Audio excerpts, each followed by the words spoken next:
Doctor గారు, నా వయసు 37 సంవత్సరాలు. గత వారం రోజులుగా ముక్కు నుంచి నీరు కారటం, ఆయాసం, గొంతు నొప్పి ఉంది. ఎన్ని మందులు వాడినా తగ్గటం లేదు. దీనివలన సరిగ్గా నిద్రపోలేకపోతున్నాను. దీనికి పరిష్కారం తెలియజేయండి అని అడుగుతున్నారు. ఈ ప్రశ్నకు డాక్టర్ గారి సమాధానం ఇప్పుడు చూద్దాం. మీరు చెప్తున్న దాన్ని బట్టి మీకు ఎక్యూట్ రైనోసైనసైటిస్ విత్ ఫెరింజైటిస్ ఇన్ఫెక్షన్ ఉండొచ్చండి. సాధారణంగా దీంట్లో ఏంటంటే ముక్కులో నీరు రావటం, ముక్కు మూసుకుపోవటం, గొంతు నొప్పి రావటం, దగ్గు రావటం, వీక్గా ఉండటం జరుగుతుంది అన్నమాట. ఇది యూజువల్గా వైరల్ ఇన్ఫెక్షన్తో స్టార్ట్ అవుతుందండి. ఎక్కువ మందికి ఏంటంటే మన వాతావరణం మారినప్పుడు కానీ, మనం వేరే ప్రదేశాల్లోకి వెళ్ళినప్పుడు కానీ ఇలా వస్తుంది అన్నమాట. ఈ ఎక్యూట్ ఇన్ఫెక్షన్ వచ్చినప్పుడు ముందు బాడీ రెస్ట్ చాలా ఇంపార్టెంట్ అండి.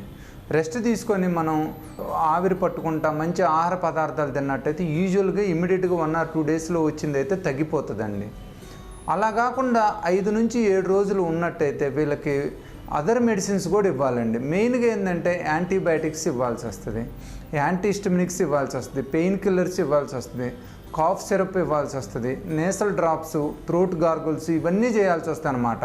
వీటితో పాటు బాడీ రెస్ట్ తీసుకుంటా, ఆవిరి పట్టుకుంటా, కొంచెం నీళ్ళు ఎక్కువ సార్లు తాగుతూ ఉంటే చాలామందికి తగ్గిపోయిద్దండి. మీ విషయంలో మీకు తగ్గకపోవటానికి అనేది అవకాశం లేదండి. 7 రోజుల నుంచే అంటున్నారు కాబట్టి 99% మీరు మంచిగా డాక్టర్ గారు చూయించుకొని డాక్టర్ గారు ఇచ్చిన కంప్లీట్ ప్రిస్క్రిప్షన్ వాడినట్టయితే, దాంతోపాటు రెస్ట్ తీసుకొని వేడివేడి అన్నం తింటే తగ్గిపోతుందండి.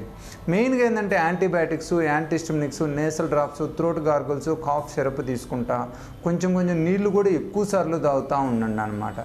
యూజువల్గా ఇంత చేసినా కూడా తగ్గకపోతే మటుకి మనం ఒకసారి ముక్కుకి ఎండోస్కోపీ, సిటీ స్కాన్ చేసి కూడా చూసుకోవాల్సి వస్తుందండి.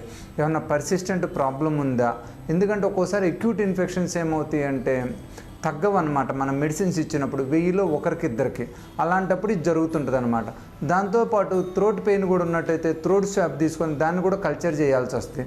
ఈ CT scan, throat swab report మీద ఆధారపడి మనం ఫర్దర్గా ఏదన్నా మైనర్ ఆపరేషన్ అవసరమైన ఏదన్నా సైనస్లో కలెక్షన్ ఉన్నట్టయితే అది చేసుకొని దాంతోపాటు మెడిసిన్స్ వాడినట్టయితే ఆ థ్రోట్ స్వాబ్ రిపోర్ట్ని బట్టి కూడా మనం యాంటీబయాటిక్స్ ఇచ్చినట్టయితే యూజువల్గా మీ ప్రాబ్లం తగ్గిపోతుందండి.